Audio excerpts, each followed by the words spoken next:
ನಮಸ್ಕಾರ, ನಾನು ಲಕ್ಷ್ಮೀಕಾಂತ್ ಬೆಣಿಗೇಕರ್ ಅಂತ ಬೆಳಗಾದಿಂದ ಮಾತಾಡೋದು.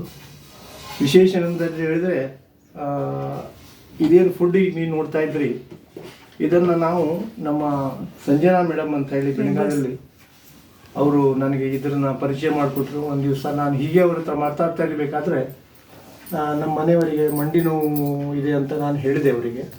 ಆವಾಗ ಅವರು ಹಾಗಿದ್ರೆ ನೋಡಿ, ನಮ್ಮ ಹತ್ರ ಒಂದು ಪ್ರಾಡಕ್ಟ್ ಇದೆ, ಆ ಪ್ರಾಡಕ್ಟ್ನಿಂದ ಎಷ್ಟೋ ಜನರಿಗೆ ಇನ್ನು ಮಂಡಿ ನೋವೆಲ್ಲ ವಾಸಿಯಾಗಿದೆ. ಮಂಡಿ ನೋವು ಅಷ್ಟೇ ಅಲ್ಲ, ಅದ್ರ ಜೊತೆಗೆ ಎಷ್ಟೋ ಡಿಸೀಸ್ಗಳಾಗ್ತವೆ, ಅದನ್ನೆಲ್ಲ ಇದು ನಿರ್ಮೂಲನೆ ಮಾಡ್ತದೆ. ಅದನ್ನು ನೀವು ತಗೊಂಡ್ರೆ ನಿಮಗೆ ಗುಣ ಆಗ್ತದೆ, ನೀವು ನೋಡಿ ಒಂದು ಸಲ ಅಂತ ಹೇಳಿದಾಗ ನಾವು ಆ ಮಂಡಿ ನೋವಿನ ಸಲುವಾಗಿ ಭಾಳಷ್ಟು ಔಷಧಿಗಳನ್ನೆಲ್ಲ ಮಾಡಿದ್ವಿ.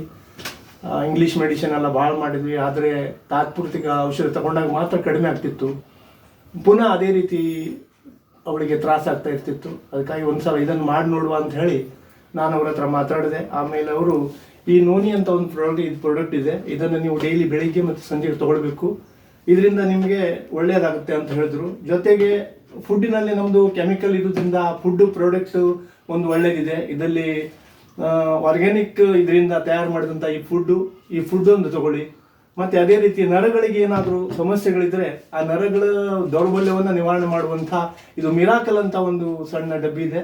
ಅದನ್ನು ನೀವು ಒಂದ್ಸಲ ಯೂಸ್ ಮಾಡಿ ನೋಡಿ. ಇದು ಪದೇ ಪದೇ ಏನು ತಗೊಳ್ಬೇಕಂತ ಇಲ್ಲ, ಆದರೆ ಈ ನೋನಿಯನ್ನು ಕಡಿಮೆ ಅಂದರೂ ಆಯುರ್ವೇದಿಕ್ ಮೆಡಿಸಿನ್ ಆದ್ದರಿಂದ ಇದು ನೀವು ಕಡಿಮೆ ಅಂದ್ರೆ ಒಂದು 3 ತಿಂಗಳಾದರೂ ತಗೊಳ್ಬೇಕಂತ ಅವ್ರು ಹೇಳಿದ್ರಿಂದ ನಾವು ಅದನ್ನು ಕಂಟಿನ್ಯೂ ಮಾಡಿದ್ವಿ. ಈಗಲಾಗಲೇ ನಾವೊಂದು 4-5 ತಿಂಗಳುಗಳಾಗಿದೆ ನಾವು ಕಂಟಿನ್ಯೂ ಮಾಡ್ತಾ ಇದ್ದೇವೆ. ಆದರೆ ಮ್ಯಾಕ್ಸಿಮಮ್ 95% ನಮ್ಮ ಮನೆಯವರಿಗೆ ಇದರಿಂದ ಗುಣ ಆಗಿದೆ. ಅದಕ್ಕಾಗಿ ಇದ್ರ ಬಗ್ಗೆ ನನಗೆ ಭಾಳಷ್ಟು ನಂಬಿಕೆ ಉಂಟಾಗಿ ನಾನು ಇದನ್ನು ನನ್ನ ಮಗನಿಗೂ ಕೂಡ ಕೊಡಿಸಿದ್ದೇನೆ. ಅದೇ ರೀತಿ ನಾನು ಕೂಡ ಈ ಮೆಡಿಸಿನನ್ನು ತೊಗೊಂಡಿದ್ದೇನೆ.